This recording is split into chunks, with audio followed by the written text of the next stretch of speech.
이런 엄청난 비법을 사람들이 모르고 있었다니 참 개탄할 일입니다. 안녕하세요. 행복한 부자가 되고 싶으세요? 이너프입니다. 20년 전 대학생 때 읽었던 로버트 기요사키의 부자 아빠 가난한 아빠는 신선한 충격이었습니다. 작가가 책에서 여러 번 강조한 것처럼 아무도 알려주지 않는 비법 같은 걸 깨닫게 된 것 같아 우쭐한 기분까지 들었죠. 너무 오래돼서 기억은 가물가물하지만 대략 이런 것들이었습니다. 학교 교육은 돈에 대해서 가르쳐 주지 않는다. 오히려 가난한 직장인, 자영업자, 전문직들만 양산할 뿐이다. 진정한 부자가 되려면 사업가나 투자자가 돼야 한다. 빚은 좋은 거고 세금은 사악한 거다. 최대한 빚을 이용하고 세금을 피해야 한다. 부동산 등 실물에 대한 투자가 진짜 투자다. 그에게 부자 아빠가 그랬던 것처럼 나를 부자로 만들어줄 멘토를 찾아 배워야 한다 등등 많은 배움을 얻었던 기억이 납니다. 실제로 돈 공부가 필요하다는 것을 깨닫게 된 것, 그리고 그 이후로 경제경영 서적을 읽고 틈틈이 돈 공부를 하게 된 것은 큰 성과였습니다. 그 점에 대해서는 기요사키님에게 감사해야 할 것 같습니다. 그런데 얼마 전 친구가 선물해줘서 기요사키님의 신작 페이크를 우연히 읽게 되었습니다. 20년 동안 제가 참 많이 변했구나, 아니 성장했구나 생각하게 됐죠. 그런데 기요사키님은 하나도 변하지 않았더라고요. 그때 했던 말들을 여전히 반복하면서 돈을 벌고 계시니 말이죠. 가끔 책 추천을 해달라는 분들이 계신데 항상 책 추천은 조심스럽습니다. 사람마다 처한 상황과 지식 수준이 다르기 때문에 나는 참 재밌게 봤지만 누군가에게는 지루하고 딱딱한 책일 수 있거든요. 무엇보다 보편적인 하나의 정답이 존재하는 자연과학과 달리 경제경영서적이나 자기계발서는 읽는 이의 가치관에 따라 전혀 다른 메시지를 전달받을 수 있죠. 오늘 영상을 보시면 제가 왜 책 추천을 안 하는지 알게 되시리라 믿습니다. 베스트셀러 작가이자 교육사업가인 그에게는 두터운 팬층이 있습니다. 그리고 그의 이야기를 일종의 종교적 신념처럼 받드는 분들도 계시죠. 그래서 자신의 삶을 바꾼 사람으로 기요사키를 인생에 가장 큰 영향을 미친 책으로 부자 아빠 가난한 아빠를 꼽는 분들도 여러 본 것 같습니다. 좋은 내용은 그분들이 입이 닳도록 소개했으니까 저는 조금 비판적인 관점에서 이야기해볼까 합니다. 어느 한쪽으로 치우치는 것은 위험하잖아요. 그러니 양쪽 이야기를 다 들어보시고 좀 더 균형 잡힌 시각을 갖게 되면 좋지 않을까 싶습니다. 판단은 여러분 각자의 몫입니다. 처음에는 언제 이걸 다 읽지? 라는 생각도 들어요. 그런데 전혀 그런 걱정은 하실 필요가 없습니다. 했던 말 또 하고 또 하고 또 해서 동어 반복이 많기 때문에 하루면 다 읽을 수 있는 분량의 책입니다. 특히 책에 사용된 그래프는 몇 개가 안 됩니다. 같은 그래프들이 계속 반복해서 나오죠. 어떤 건 10번도 넘게 나오는 것 같습니다. 아마 기요사키님은 이 책이 단순한 자기계발서가 아니라 경제서적 혹은 투자 지침서로 보여지길 원했던 것 같습니다. 경제학자들이 과학자들과 같은 취급을 받기 원하는 것과 같은 이치입니다. 책 제목이 페이크인 것처럼 책은 우리가 알고 있는 상식들 대부분이 가짜라고 이야기합니다. 그에 따르면 가짜뉴스는 우리 사회의 엘리트들, 그 중에서도 초부자들이 어둡고 보이지 않는 마쿠에 숨어서 세상을 등쳐먹고 지배하기 위해 퍼뜨린 거랍니다. 음모론의 냄새가 진동하죠. 그는 정말 그렇게 믿고 있는 것인지 아니면 대중들을 선동해서 책을 팔아먹기 위해 그렇게 이야기하고 있는 것인지 저로서는 알 방법이 없습니다. 확실한 건 음모론에 근거한 이야기들이 늘 새롭게 들리고 확실히 잘 팔린다는 사실입니다. 책은 크게 3장으로 구성되어 있습니다. 가짜 돈, 가짜 교사, 교육, 그리고 가짜 자산입니다. 그럼 하나하나 살펴볼까요? 먼저 그는 금본위 제도의 옹호자입니다. 1971년 닉슨 쇼크로 인해 달러의 금퇴환이 중단된 이후에 법정화폐는 가짜 돈이라고 칭합니다. 정부와 중앙은행이 얼마든지 돈을 찍어낼 수 있기 때문에 가치가 지속적으로 하락할 수밖에 없기 때문이죠. 그 근거로 책 속에서 제시하고 있는 그래프는 이겁니다. 금 대비 주요 화폐의 가치가 어떻게 변했는지 나타내는 그래프입니다. 그래프만 보면 그의 말처럼 금은 그대로인데 상대적으로 종이 화폐 가치는 형편없이 떨어졌죠. 아, 이래서 금을 모아야 하는구나 생각이 들고 돈을 가지고 있으면 끔찍하다는 생각이 들죠. 이 그래프는 책의 논리를 보증하는 핵심 근거이기 때문에 책 속에 한 10번은 반복해서 나오는 것 같아요. 기요사키는 금을 신성시합니다. 그래서 금을 신의 돈이라고 추켜 세웁니다. 우리가 사용하고 있는 지폐는 정부의 돈이지만 금은 신이 만든 것이라 신의 돈이며 영원 불변하다고도 합니다. 그래서 그는 워렌 버핏이 주식을 사서 모으듯 자신은 금을 사서 모으고 절대로 팔 생각이 없다고 합니다. 힌두교 성직자와의 일화를 소개하면서 금은 신의 눈물이고 불을 부르는 신성한 힘이 있다고 합니다. 한 달에 100만 원을 벌고 싶으면 금을 100만 원치 갖고 있으면 되고 한 달에 1000만 원을 벌고 싶으면 1000만 원어치의 금을 들고 있으면 된다고 합니다. 그리고 덧붙이죠. 그게 사실인지 아닌지 증명해 줄 수는 없지만 분명 자신에게는 효과가 있었다고요. 그러니 여러분도 시도해 보라고 합니다. 참 쉽죠. 그냥 내가 벌고 싶은 만큼 무리해서라도 금을 사서 들고 있기만 하면 매달 그만큼의 돈이 들어온다고 하니 누가 마다하겠습니까? 그리고 절대로 ETF 등 증권으로 금을 보유하면 안 되고 꼭 실물로 보유해야 한다고 합니다. 그러면서 1972년 50달러에 산 금화가 지금은 1200달러로 올랐다고 자랑해요. 어떠세요? 여기까지 들으면 당장 금을 사러 뛰어가야 할 것 같죠? 이제 좀 더 자세히 살펴보죠. 뭔가 이상합니다. 50년 동안 24배나 가치가 상승했으니 엄청난 것 아니냐고요. 금은 단순히 보관하는 겁니다. 그 자체로 아무런 부가가치도 창출하지 않죠. 오히려 중간에 분실이나 도난을 피하려면 신경 써서 잘 보관해야 할 겁니다. 양이 많아지게 되면 그의 말처럼 비용을 지불하고서라도 사설금고에 보관해야 할지도 모르죠. 그런데 돈은 어떤가요? 집에 돈을 보관하고 있는 사람은 없죠. 당장 필요한 돈을 제외하고는 어딘가에 투자할 겁니다. 주식이든 부동산이든 아니면 은행 예금에라도 투자를 하겠죠. 주식의 과거 연평균 수익률 7%를 대입하면 대략 지난 50년간 30배 이상 올랐을 겁니다. 금보다 못하지 않죠.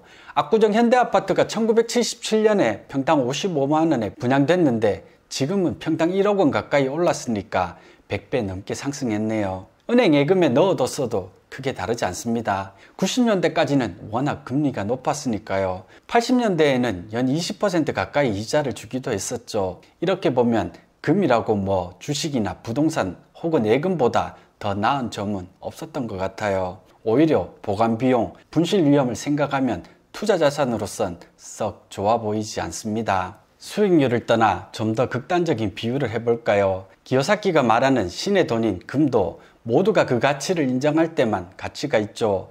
그 자체로는 반짝반짝 빛나는 것 이상의 가치는 없습니다. 만약 기후변화가 심화되어 더 이상 농작물이 자랄 수 없는 환경이 됐다고 극단적인 가정을 해봅시다. 식량은 귀해지고 물은 더 귀해지겠죠. 어쩌면 그만덩이로 쌀 한 가마니 구하지 못할지도 모릅니다. 좀 더 쉽게 설명해 볼까요? 두 사람이 비행기 추락으로 어느 날 갑자기 무인도에 떨어졌습니다.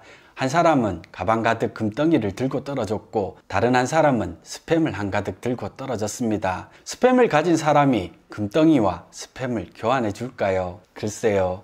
저라면 안 바꿔줄 것 같은데 여러분은 어떠세요? 그의 말대로 금이 신의 돈이고 신의 눈물인지 모르겠지만 그것도 모두가 가치를 인정할 때만 제값을 받을 수 있습니다. 무엇보다 의아한 점은 금융공학은 새로운 부가가치를 창출하는 게 아니라 기존에 존재하던 것들을 포장만 받고 이리저리 옮길 뿐이라는 이유에서 그가 금융산업을 매우 부정적으로 바라본다는 겁니다. 금융산업이 비대해지고 타락했기는 했지만 그래도 자금을 중개하고 돈이 좀 더 생산적인 곳으로 흘러갈 수 있도록 하는 순기능도 있음을 부정할 수는 없죠. 그런데 정작 아무런 가치도 창출하지 않는 금은 신격화해서 모아야 한다고 하니 뭔가 앞뒤가 맞지 않는 기분이 드네요. 그리고 그가 존경하는 제임스 리카즈라는 사람의 말을 인용해 금 1온스당 1만 달러까지 상승할 것이라고 하면서 어쩌면 지금이 금을 모으기에 가장 좋을 때라고도 역설합니다. 이미 많은 부자들과 국가들이 금을 사 모으고 있다면서요. 좀 황당한 이야기도 나옵니다. 미국과 중국은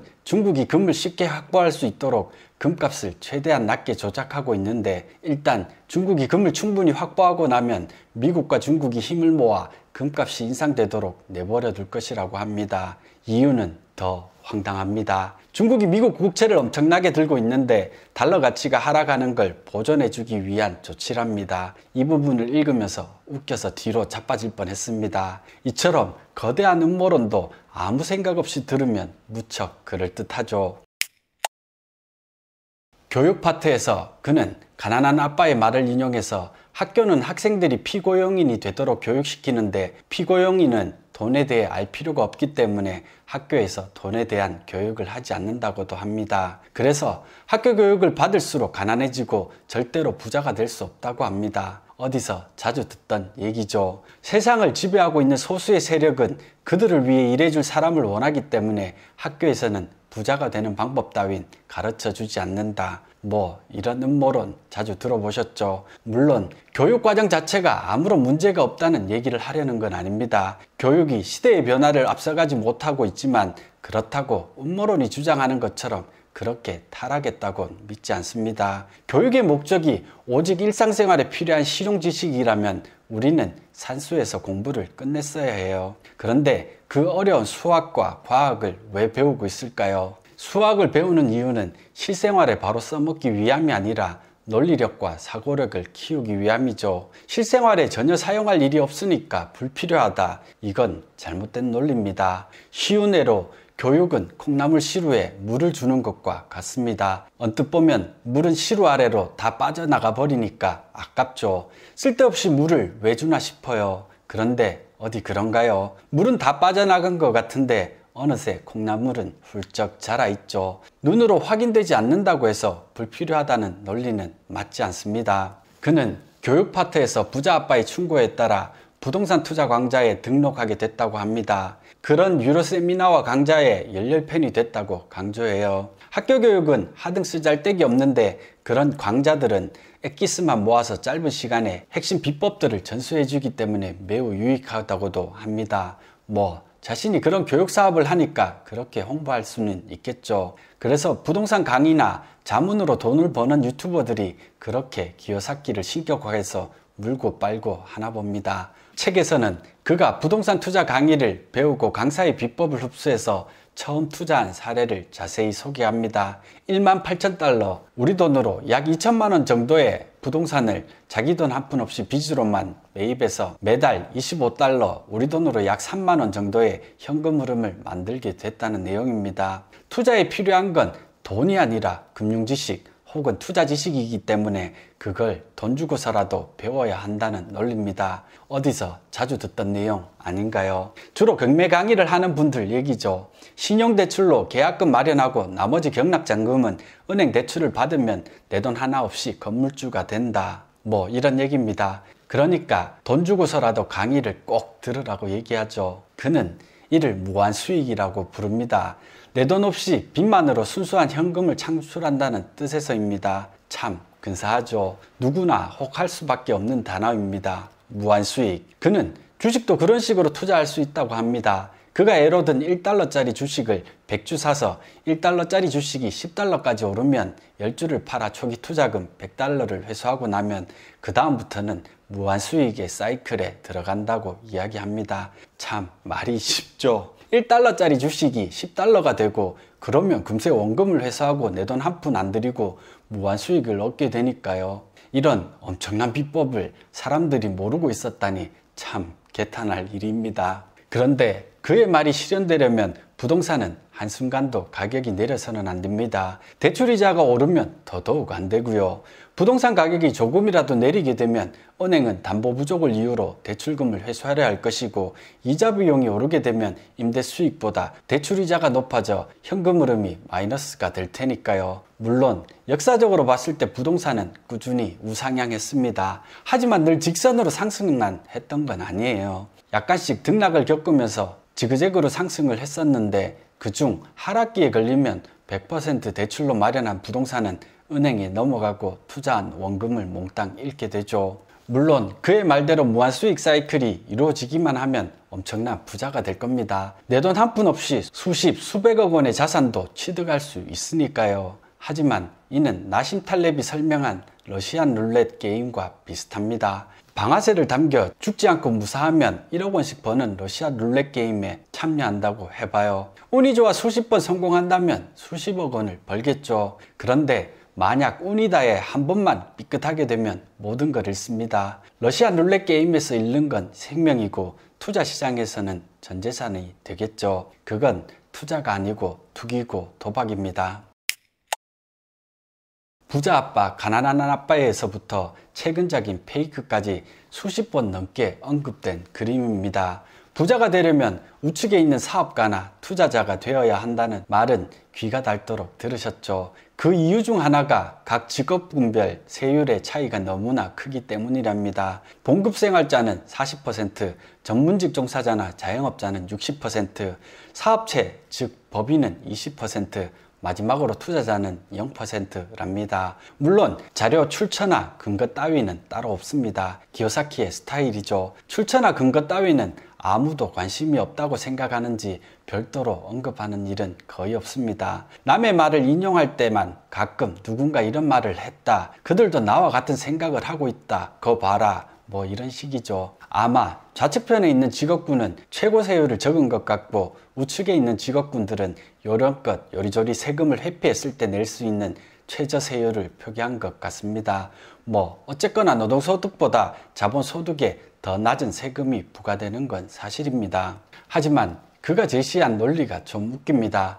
봉급생활자나 전문직 혹은 자영업자는 정부가 원하는 일을 하지 않기 때문에 세율이 높고 사업가와 투자자는 정부가 원하는 일을 하기 때문에 세금 혜택을 받아 세율이 낮답니다.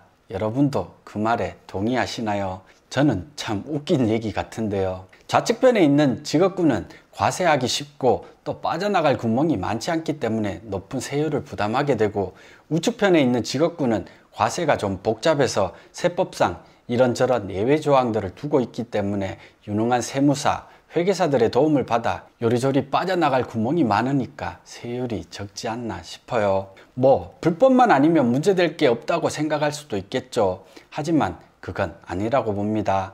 우측 4분면에 있는 사람들이 세금을 적게 내게 되면 전체 조세 수입이 줄어들 것이고 그건 다시 세율을 높이는 결과를 초래하죠. 결국 좌측 4분면에 있는 대다수의 사람들에게 피해가 고스란히 가게 됩니다. 기요사키는 말합니다. 많은 사람이 학교에서 진짜 금융교육을 받지 못해 엘리트들이 쳐놓은 거짓말의 그물에 갇힌 물고기가 됐다고요.